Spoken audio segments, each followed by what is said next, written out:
Success shouldn't feel this exhausting. If you're winning on paper, but burning out behind the scenes, you aren't failing. You're stuck in a psychological bottleneck called a hurdle of stop. I've been there. On the outside, things look great, but I was secretly burning out, convinced I was just lucky and waiting to be exposed as a fraud. I realized I didn't have a business problem. I had a mindset block. Whether it's imposter syndrome, perfectionism, or fear or failure, these aren't just feelings. They are growth bottlenecks. Identify your specific hurdle and get one immediate action step to regain your momentum today. Go to tuepodcast.net/quiz. That's tuepodcast.net/quiz to take the 3-minute assessment and get your report now. This is an Undiscovered Legacy production. Hello, Scoob believers, and welcome to episode number 88 on the Undiscovered Entrepreneur Get Across the Start Line. And it's me, Scoob, coming at you at whatever device you have to be listening on. Okay, so today, before I get started, I just want to give a quick reminder. October 22nd at 4 p.m. Central, I will be doing my first speaking engagement. Please keep an eye out for invites. It's going to be all over Twitter. It's going to be all over Facebook. I'm going to have it all over the place for you all to join me and listen to my speech on the 4 hurdles of stop, what stops us from getting across the start line. Okay, enough of that. So today we are talking to Vera. Now, Vera is a bankruptcy lawyer specifically for entrepreneurs and a couple other things too, but we talk mostly about that. In this episode, we actually explore how embracing entrepreneurship requires overcoming the fear of the unknown and developing a flexible mind. And we also discuss the importance of creating a solid game plan while remaining adaptable, and how investing in yourself can provide long-term security for entrepreneurs just like you. So we're going to make this quick. Let's listen to Vera. Salutations, Scoob believers, and we are here again with another amazing entrepreneur. And thank you so much for coming to Undiscovered Entrepreneur, Getting Across the Start Line, where today we are talking to Vera. Hi, Vera. Hi, Jesse. So great for you to be on the Undiscovered Entrepreneur. Thank you for so much for taking the time to be here today. It's my pleasure. It really is. All right. Awesome. So right away here, I'm going to ask you a kind of a semi-serious question, okay? Okay. All right. Here we go. Ready? Yes. All right. Are you a Scoob believer? I think so, yes. Yes. Okay. Close enough. I like it. Thank you, Vera. Thank you so much for being a Scoob believer. I super appreciate you. All right. Now, right here in the very beginning, what I'd like to do is get an idea of who you are, what you do, and how you actually got across the start line in your entrepreneur adventure. Sounds like a plan. All right. So how I got started in let me just tell you who I am first. I'm sorry about that. Vera McCoy. I'm an attorney at law. That's what I've been doing for the last about 30 years. And prior to that, I was an entrepreneur in the line of work with my mother. She and I had a partnership. We had a daycare center. So I've been pretty blessed, or maybe cursed, I'm not sure which of the two it is, that I've been able to work for myself, and I consider myself an entrepreneur pretty much all my life. And that came from my father, who owned his own business before, while I was a little kid growing up. So that's what I saw growing up, and that's pretty much what I guess it's been somewhat ingrained or engrafted into my being, to my DNA. And so I practice bankruptcy law and real estate law. And from that, I'm working on developing a program to help other entrepreneurs who may have some bankruptcy struggles or may strategically need to file bankruptcy, or maybe not. Just exploring those possibilities of whether or not they would need that type of service. And if they don't, I would like to be able to guide them in such a way that they can not only get to the start line, but get over the finish line and continue to be entrepreneurs. It's quite the challenge. Yeah, it can be. Yeah, especially when you're coming across bankruptcies, because a lot of people that experience bankruptcy or go into that particular point in their entrepreneur venture basically think that's the end. That's it. I can't do anything more because they've went through bankruptcy. But it sounds like Exactly. that's not the case. Right. And my goal is to get them in that other frame of mind to understand and realize that that's not an end, it's actually a beginning and a nice fresh start so that they can move on and move forward in their entrepreneurship journey. Fantastic. Tell me a little bit more when did you know you were going to be an entrepreneur? I know you said it's embedded in your DNA, but I mean, what was the thing that said that you actually did as a child, maybe, that actually made everybody think you were going to be an entrepreneur? Actually, as a child, I just worked for my dad. And it's so interesting now that I see so many young people have really taken up the mantle and are entrepreneurs. It's fascinating. It's exciting to see some of these teenagers, how they've developed programs or apps or whatever, and they're really pursuing their entrepreneurship journey at such a young age. But I got started by accident, I want to say. I had my ultimately my goal was to become an attorney, but when I got into law school, I was having some struggles. So my mother wanted to start this daycare center, and she said, "Oh, I think you'd be great to work with the kids."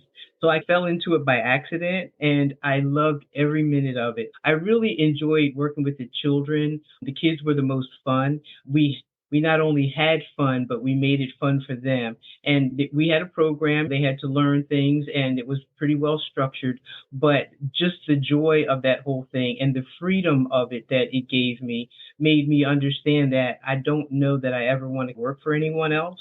And so from there, after we did that for about, I think it was about 13, 15 years, somewhere in there, I went back and finished up law school. Well, I actually finished law school before I started the daycare, but I just started to focus in on just practicing law, and then I opened my own firm. Fantastic. You always know when you're getting to the place where you really want to do what you want to do when you get that warm, fuzzy feeling.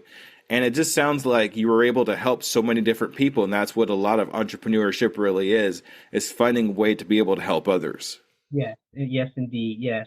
And although we provided a service for the parents with the daycare center, they also gave back to us in terms of the children.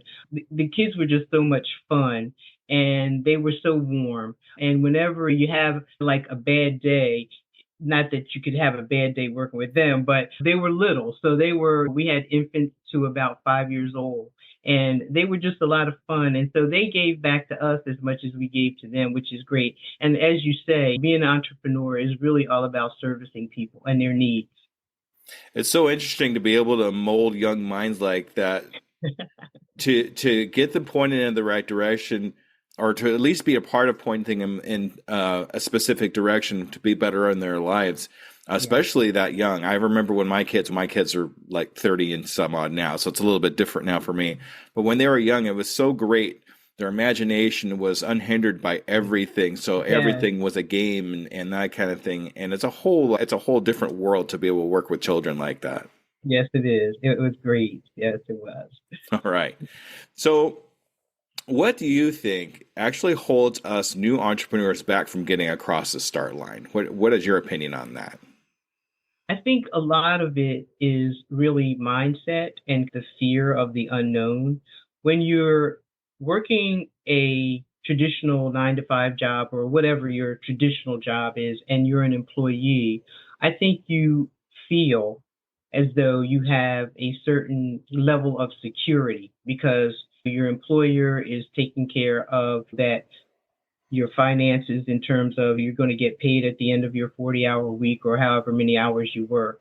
And I think that gives you a certain sense of security.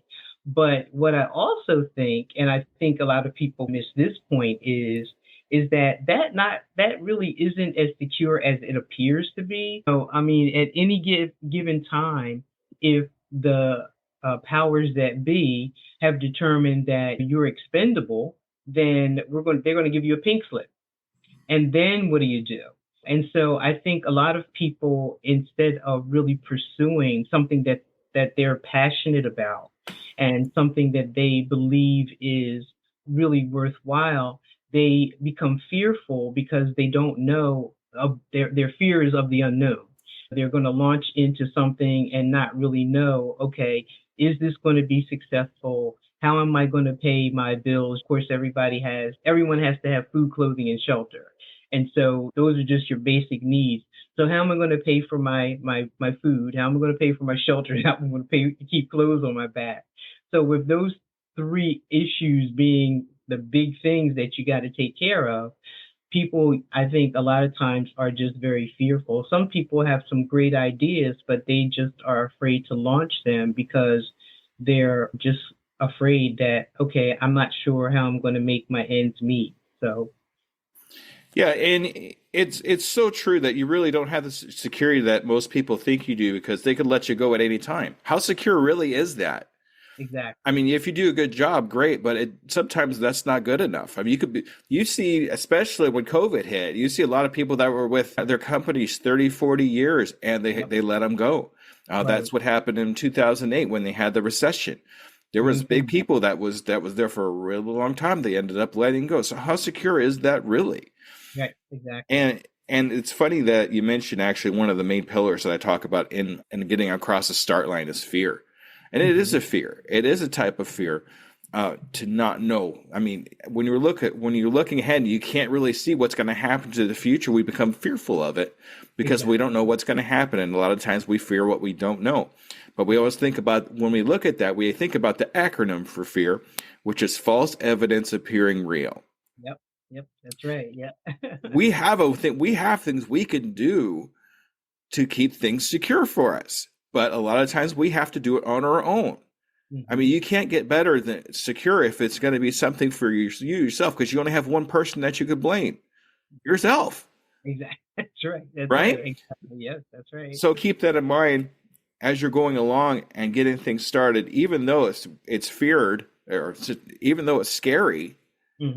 It's still something we can go forward. It's just because it's scary doesn't mean it's something we're not going to do.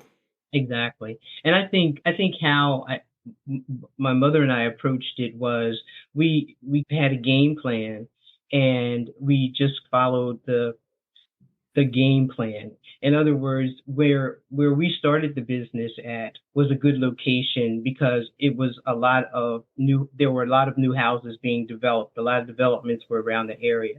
So in our heads, we were thinking, oh, if a lot of people are buying houses in the area, then there are families and they'll have kids and they'll need our services. And I think a lot of times if you're getting started in a business, if you do have a great idea, I think you need to just survey the landscape of whatever it is, because everybody's not going to be into opening a brick and mortar, not anymore. There used to be a time that was it. Everybody had a brick and mortar type business, but now you can launch things online and get into e-commerce and do those types of things. But I think if you start out and think about, before you get started, how you're going to pursue whatever it is you're going to do, just develop a game plan that really would suit whatever it is that you're promoting, whether it's a service or a product. Make sure that people need it.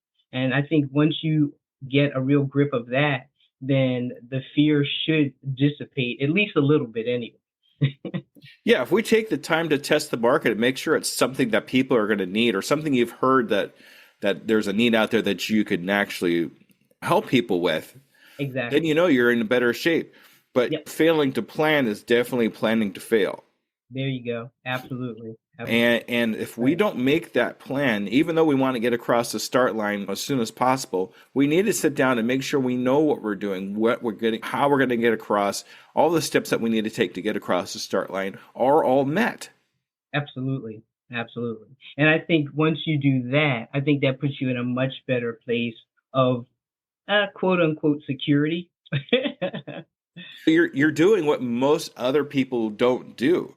I mean, how many people actually sit down and make a plan before they go do something? A lot of people will just go do something, and I call that the fast start. They're gearing it towards the money. They're gearing it. They don't care about results. They just want the money. They don't take the time to find what their zone of genius. They don't take the time to figure out what actually is needed out there. They just think they have an idea and they go for it. And I'm all about going for it, but let's not take the way towards the money. The money is Yeah. going to be there, but we have the byproduct of how we serve our customers Hmm. is the money. Right. Exactly. Serving first is the most important thing, and then the money comes. And it's going to be a lot more sustainable, and you're going to have a better reputation behind it because you're there to help others. Absolutely. I think that's the key. I think that's the key. Yep. All right. So was it the same for you getting across the start line? Was there a fear, or was there something else that was preventing you from getting across the start line? Or did anything actually prevent you from getting this across the start line? Mm, just getting, I think it was getting up and running because initially there were different things we had to attend to in terms of in that particular business that you have regulations just like any other ones, and I think those were the biggest hurdles to get over, dealing with the state agencies and the other local agencies. And then in terms of my law practice, of course you have to pass the bar, and once you pass the bar then you have to figure out, okay, now do I want to pursue going into a firm, or do I want to pursue, launching my own firm? And so those are the things that are, I think, challenging, and they make it hard to get over the start line. Right. But I think once you start going through the process, in other words, I think it takes on a life of its own. It's like you can't stop it. You have to keep on moving forward with it. And once you realize that some of the things that you think are so scary are not so scary, and you continue to progress through it, it's not as bad as it seems. So yeah, getting over that starting line sometimes can be very challenging. That's the thing too. If you start going and it's not something you really love, something that's not in your zone of genius, and you start going, you have to go with it because now there's people depending on you. There's actual money coming in. But I've talked to people that are 6-figure, 7-figure people and tell me, I hate what I'm doing. And I'm just Mm-hmm. doing this because this is how I ended up. If you would Mm-hmm. take the time to plan, like we talked about earlier, Mm-hmm. and know that it's in your zone of genius, then it's really not work anymore. It's something that you love. That's why Exactly. if you're doing something that's in your zone of genius, you don't mind doing it for free because you love doing it so much. Of course, you don't always want to do it for free, but that's the way you feel, right? Yes. So you always want to, if you're going to move forward with it, make sure it's something that you love. Yes. Yes. And there again, like you said, the money will come if it's something that you love, and I think people will, as an entrepreneur, you'll learn how to adjust to make sure that you're going to serve the best way that you can to meet the needs of those people that are your customers. Exactly. Exactly.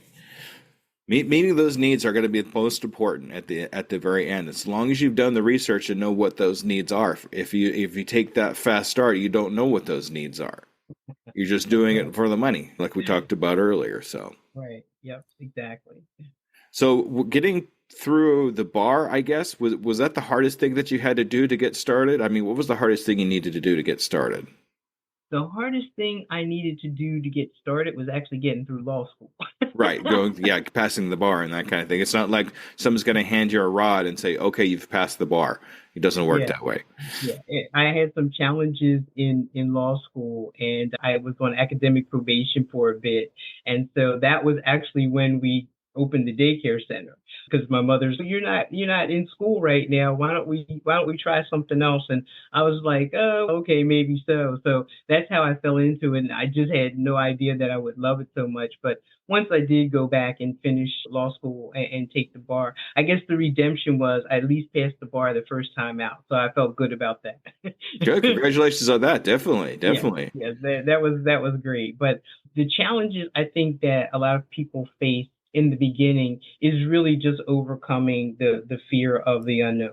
I just think that was a scary for me as well, because I had been I had just gotten out of college and had a couple of years in law school, and then my mother's talking about starting a business, and I'm like, that kind of wasn't what I thought I was going to want to do. But after considering all of the possibilities and all of her ideas, and as I said, we had a game plan, I was like, this might work. And it began to, I think, all of the things you have to go through in the beginning to get started with the inspections and renovating the building and making it kid friendly and all those different things that you have to go through, no matter what it is you're doing.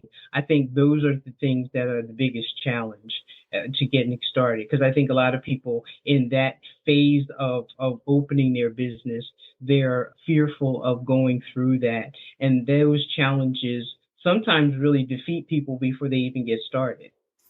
Yeah, exactly. And it circles right back to what we talked about earlier, where if we do fear it, we're fearing the unknown. We're not sure exactly how it's going to turn out, so we shy away from it. So you having an experience, at least getting started in being a lawyer, you knew what to expect, so it wasn't so bad. So yeah, that's awesome. This question popped in my head just now, and I was wondering how you had the childcare thing for a while, and then you went into the lawyering thing, and you're doing the bankruptcy help now. Did you carry any experience over from the daycare into what you're doing now? I think just the whole entrepreneurial mindset, because although you're practicing law, it is a business. I think sometimes people think, oh, you're just providing a service and you're just helping people. And that's fine. We do help people, at least hopefully most of us do. But it is a business structure. And so that whole experience from the daycare center, I think I did take the experience from that and bring it over to the law practice, as well as I do some real estate investing. So that's another business as well. I think all of the things that people go through, whether they're a business experience or a personal experience, I think all of those things together, when you put them together, it helps you become a better entrepreneur or just a better person who's able to serve better. Because if you think about the experiences that you have and you look at them as like building blocks to getting to a final destination, then I think you can incorporate almost any experience you have into something good. All of the bad things that you go through, I don't think people should see their mistakes as mistakes as much as they should see them as stumbling blocks to make you better at whatever it is you do. It doesn't matter what profession you're in or what job you have. Don't look at your failures, so to speak, as failures as much as they are learning experiences to get you to a better place or to do things differently and learn from those things so that you don't make the same mistakes over and over again. You hear that, Scoob believers? That's exactly almost word for word what I tell you all about failure, right? It's almost word for word what I say. It's what we do with those experiences when we do fail is what actually makes us who we are as people, as entrepreneurs, as whatever it is that makes you you. Just like you said, they're stepping blocks or they're the things that put us together. So that's what really makes us different. Because we all experience different things. We have different failures that we experience. We have different information that we carry over from the different experiences, from the different failures. I mean, you carried childcare over into being a lawyer. I wouldn't have never have made that connection at all.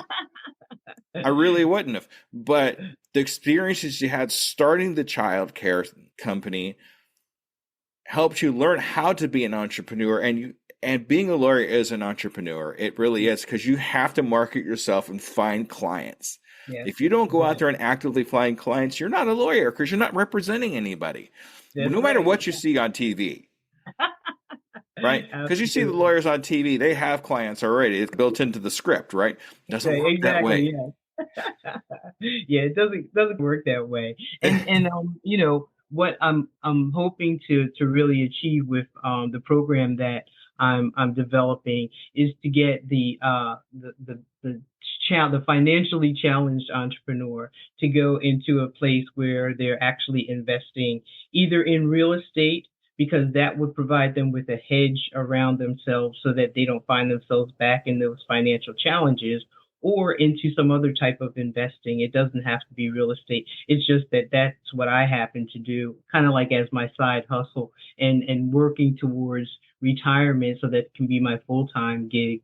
But yeah, that would be the best place, I think, for those people who are entrepreneurs that have had struggles and they understand, okay, I need to be sure that I don't find myself into this situation again. So what do I do to protect myself from that? So if we wanted a taste of being able to do something like that, is there anything we can get our hands on, a book that we can read or something like that, if we want to just get an idea if this is something we want to do as far as like using investing to be able to help us invest in ourselves? I mean, to me, there's so many great books out there, and I know this sounds really cliche, but I think if people really, if you want to start out as an entrepreneur, I think one of the best books to read is Thinking and Grow Rich. And I know Oh, that's yes. it's an old school book, but it really gets you in the mindset of thinking about how your thought process really can attract the money and the people and the clients and all the things that you need to really develop and grow your business. So that's just one thing. But I mean, there's so many of them out there, especially now. I think let's see, there's Grant Cardone. He does a great job in terms of teaching people how to invest. There's uh oh wow, there's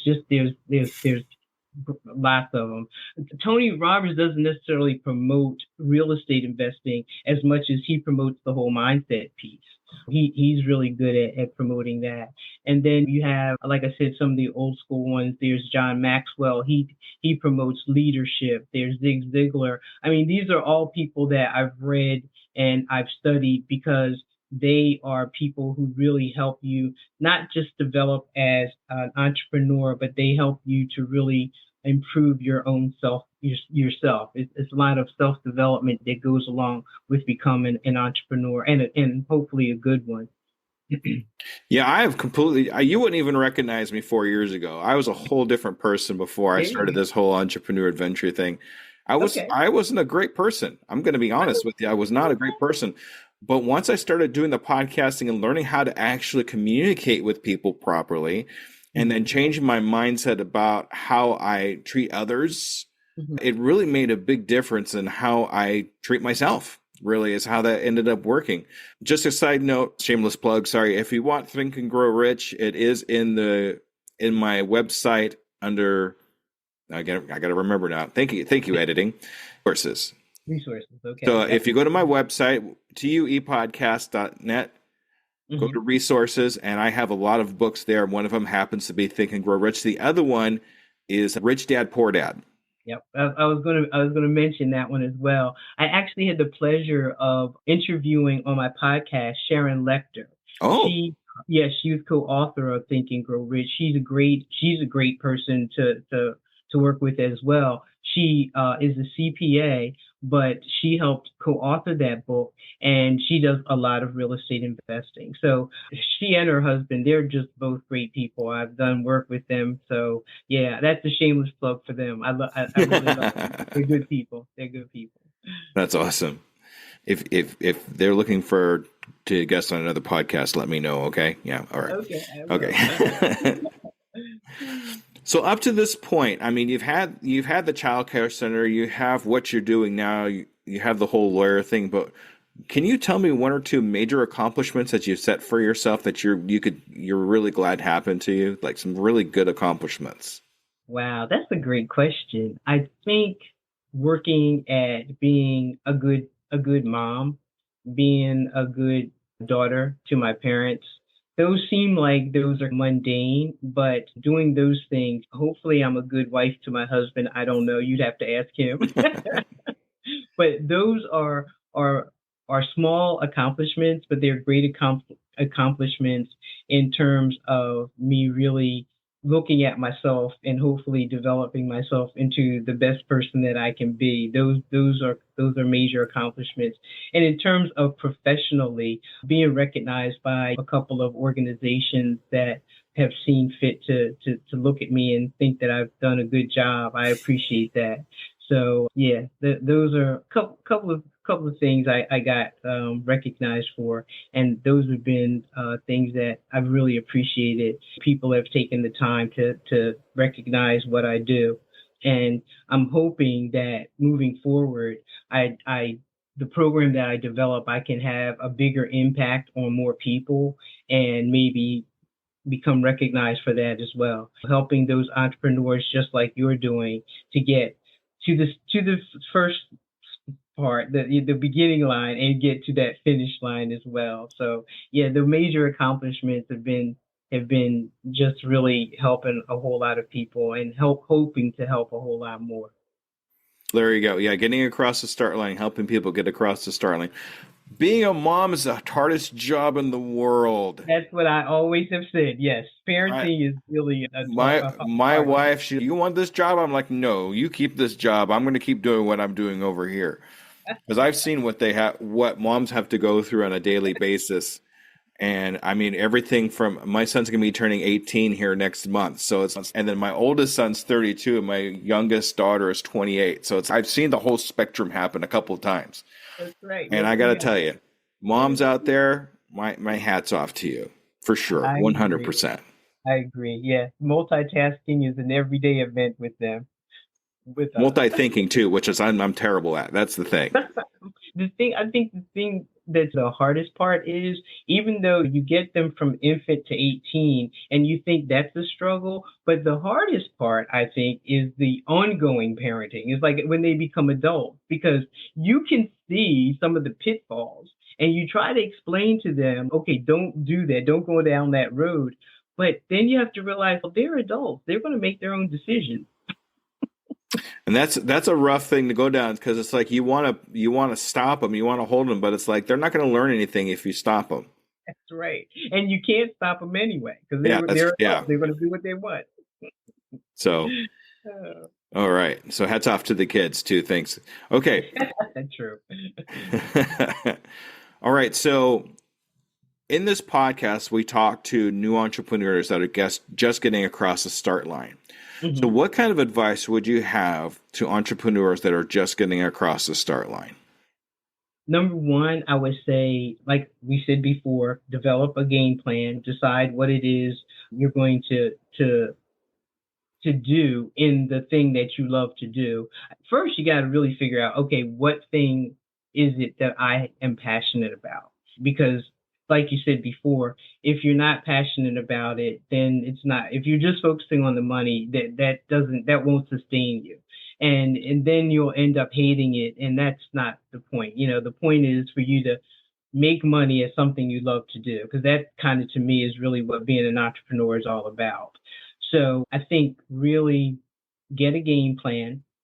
Think about the game plan, and also be flexible, because you could start out with one game plan, and as you're going through the process, find out maybe this is a better way to do it, or maybe I could do it something differently, those kinds of things. So get a game plan, stick to it, but also be flexible. And I think that's a really big thing for people who are entrepreneurs who are starting out. They need to really understand that you can't just be very rigid, because being rigid sometimes is not going to get you the result that you need.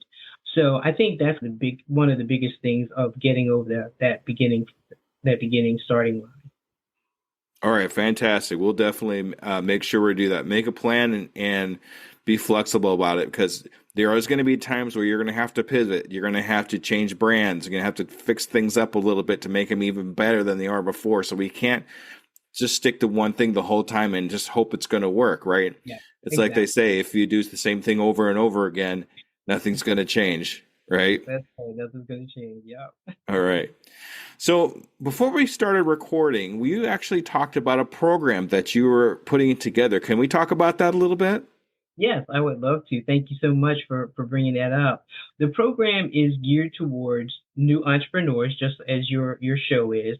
And the hope is to help them to develop a game plan. And then those people who experienced bankruptcy, I would love to be able to help them overcome the fear that they have, the emotional trauma of that whole event, and then get them to a place where they not only are in a better mindset, but also can really see the benefit of staying in the entrepreneur game. And who knows, I mean, maybe after they have a few weeks in my program, they'll realize that they're not really entrepreneurs, or maybe they don't want to be an entrepreneur. The hope is to have the program get them focused on what they need to do to get started. And once they get started, what they need to do to stay on track. And then as they go along at the end of the program, I would love to help them to learn how to invest. Yeah, entrepreneurship is not going to be for everybody. Some people, it just doesn't fit their personality, or it's just something they're not really used to or like that. So it's not going to be for everybody. So Right. finding that out early Mm-hmm. Yes. is definitely key. So it sounds like your program can help out with that. I'm hoping that that's what it does, just helping people to explore the entrepreneurial game to see if this is something that they want to do. And if it is, how I can best serve them the program can best serve them to actually get their business up and running. Fantastic. Now, if anybody wants to look into this program that Vera has going on, make sure you travel down into the show notes there. Click on the link that's down there. It says Vera on it, and we'll get you a little sneak peek of what's going on there so you can get an idea what's happening, okay? I appreciate that. That's great. Thanks very much. I appreciate it, Jason. All right. So something I like to do with all my guests Mm-hmm. is to get a 6-month goal for yourself and your business. So aside from the program that you're putting together, because we've already talked about that, do you have a 6-month goal for yourself and your company? Yes. Right now, my 6-month goal is to actually expand my real estate investing business. I'm hoping to get some multifamilies. That's what my focus is now, and just really scale up. So that's hopefully at the end of within the next 6 months, I actually have a couple of multifamily properties. That's what my next goal is and what my real focus is. And I guess I don't want to say necessarily totally close down the law practice, but pretty much scale it down. I'll put it that way. Scale down. Scale it down. Yep. Okay. So how many multifamily clients do you think you can grab in 6 months? Ooh, that's now multifamily clients or Clients. multifamily But the ones you were talking about just now, was that property?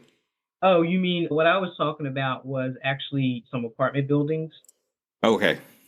That's what I was looking to do within the next 6 months. And in terms of my program, oh man, I would love to have at least at the end of within the next 6 months, I'd love to have at least 100 people that I can really help get started. And that would be great if that, and it might even be more. I mean, if I could get up to 500, that would be great. I'm just trying to make sure I'm not overextending my view, but the sky's the limit. I mean, 500 would be great. 1,000 would be great. I really want to see how big an impact that I can have on as many people as I can have that really want to pursue their entrepreneurship journey.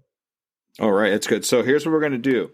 I would actually like to have another interview with you in 6 months. Okay. That'd be great. All right. And see if we've got at least, I'm going to stick to 100 people into that program that we talked about. See if you've scaled down the practice just a little bit so you have a little bit more time to stay in your zone of genius and work where you want to work. And we'll see how many multifamily apartment buildings, whatever it was that you were talking about, you have. Is that okay? That sounds like a plan. I'd love it. Yep. I'm not a technical person, if you couldn't tell. So I'm who's a what's it kind of guy. So whatever you just said, that's what we're going to go with. Okay. Okay. It sounds good. All right. All right, Vera, this is your time to shine. This is your time I want to take and advertise yourself. How do we get a hold of you? How do we get a hold of any of your services and all that good stuff? Okay, ready, set, go. You can reach me at vmccoyesq at financialfirstaid.com. That's how you can reach me by email. I'm still developing the website. I had one, but I closed that down. You can reach out to me on LinkedIn. I'm on LinkedIn. You can hopefully get to, and I would love people to come to my YouTube channel and subscribe my YouTube videos for my Financial First Aid podcast. I think it's Vera McCoy at 55 or something like that. Anyway, it's Financial First Aid with Vera McCoy. So, and also some of my podcasts are on Apple Podcasts, Spotify as well. So I'm working on having more podcasts produced as well. So that's really something, that's another goal within the next 6 months. I'd love to have a whole bunch more of those put out there. So I think those are pretty much all the ways people can reach out to me. for now anyway. I do have an Instagram account as well. That's V McGill. So that's my combination of my name and my husband's name, McGill. So Nice. That's awesome. So it's nice yeah. when you just stick the other half in there too. Yes. All right, Vera, thank you so much for being on the Undiscovered Entrepreneur. This is an absolute treat. I really love talking to you, and I really hope that we can get across to the new Scoob believers and help them get across the start line.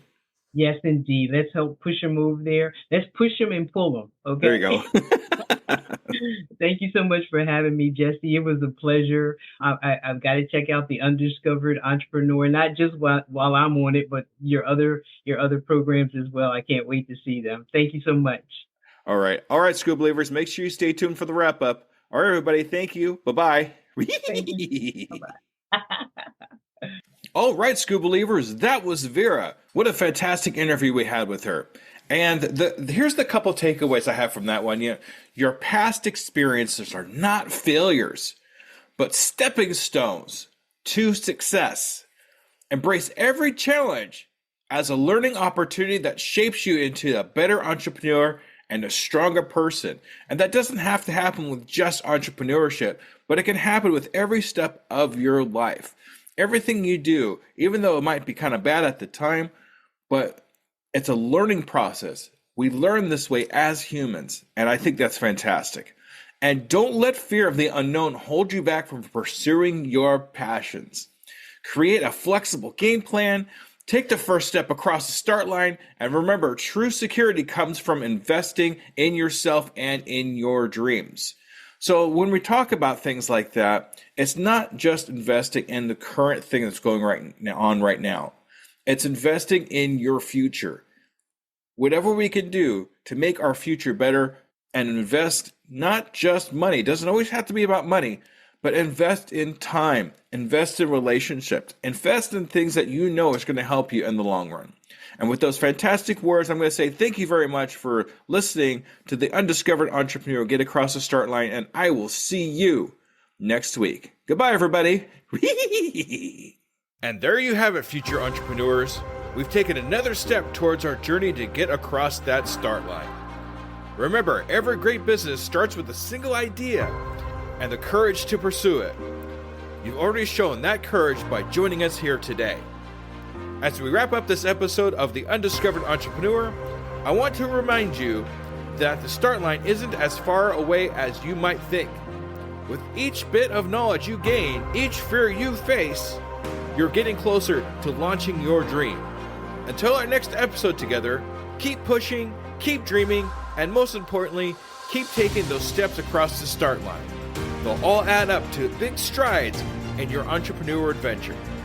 This is Scoob, your guide across the start line. Remember, your future is waiting. I can, I am, I will, and I'm doing it today.